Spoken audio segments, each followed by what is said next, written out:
Hello and welcome back to the channel. Glad you can join me today. I truly appreciate that you have come by and taken a few moments to watch my video. Thank you so much. And if I could ask if you could press that button and give me a thumbs up.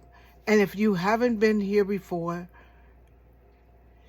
check out what I'm doing and also press that subscribe button. I'd be glad to have you as a subscriber.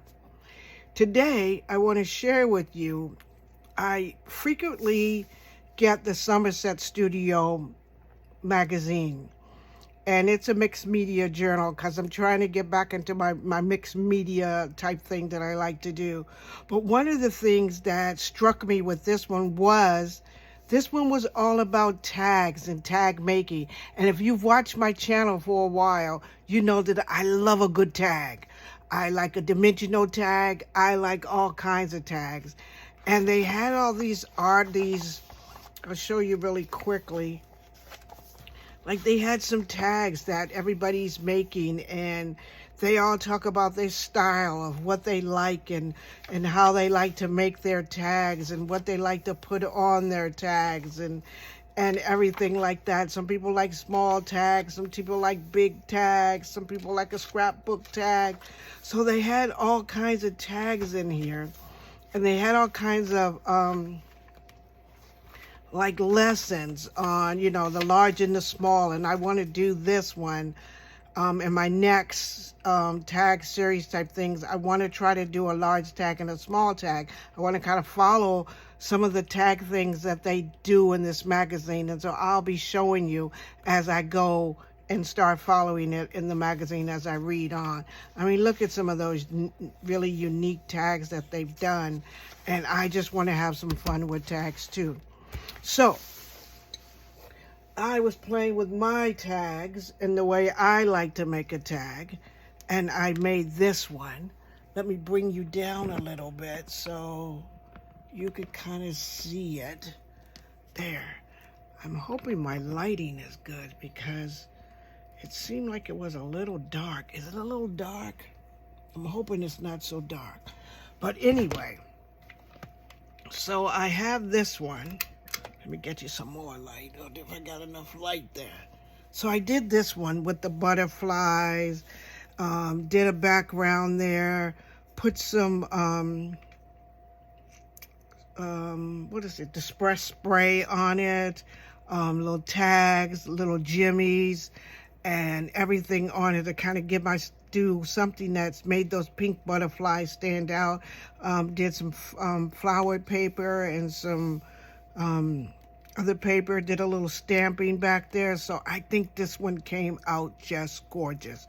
Love this one. Had a little cardboard right there, so I love that one. That one came out just gorgeous.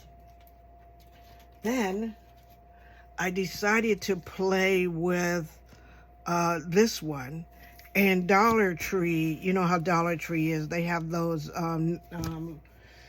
their little things, and I had gotten some Dollar Tree stickers, and I wanted to play with them a little bit. And I, you know, use what you have and use your creativity to make them the way you want. I'm a sticker person, and I love stickers. So I used these two stickers on this tag. So I used these two on this tag. What I did was I did my background paper. I did some spray with Tim Holtz's mica spray. You can see the little shimmer in here, and I hope you can. The mica spray. Added some of Tim Holtz's, what are these things called? Salvage tags. I think that's what he called them. Cut some of them up. Add some brads that I gotten years ago from Tuesday Morning. I'm going to miss that store. So that's that one. Then, speaking of Dollar Tree again, at Dollar Tree, they have those wall hangings. If you ever go in there, they have the wall hangings. And this is one of those giant wall hanging things. But when I bought it, I thought about, oh, she'd make a cute tag. Look at her. Look at her. She'd make a good tag. So what I did was I shrunk her, put it on my printer, shrunk her down a little bit, gave her some flowers. That's her house back there. She is just in heaven because her flowers have bloomed. I can't wait myself for the time to come when I can start planting my flowers. I really want my garden to be beautiful this year. And speaking of flowers, look at that. Look at that. Look at that. So these are irises, and I put them on my tag here. I had started out with making flowers, that I wanted all my first tags to be some type of a flower tag, and I think most of them came out that way except for the butterflies. So these are irises. This is wrapping paper, little yarn, a jimmy, lace. I think that one came out good too. Then I have this one. And this one did some stamping, some, distressing and everything like this.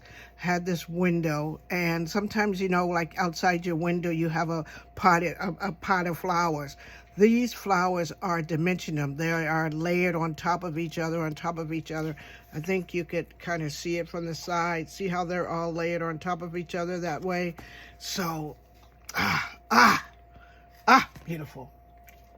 And then I wanted to do a birthday tag. Stay right there, Grace. Wait a minute. Grace is my dog. Whenever I'm on filming, she always comes by.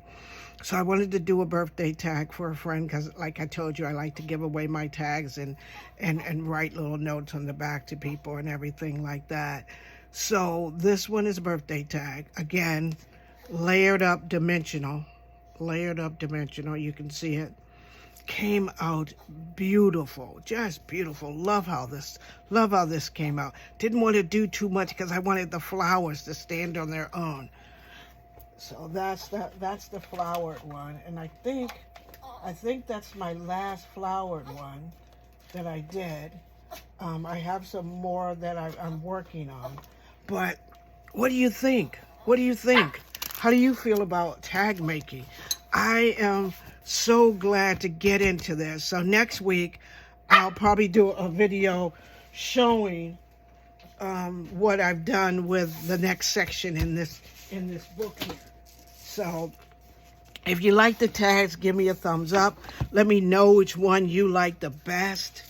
Let me know that if you go into the dollar store and you look at something like that, one of those big pieces in there, do you think, let me shrink that down and put it on something and let it work towards something I'm doing? Does that actually come to mind for you? Let me know of the 6 tags, which one is your favorite, and I will talk to you all in the next video. Please be the reason somebody smile. Enjoy yourselves. Keep crafty, and I'll see you in my next video. Bye now.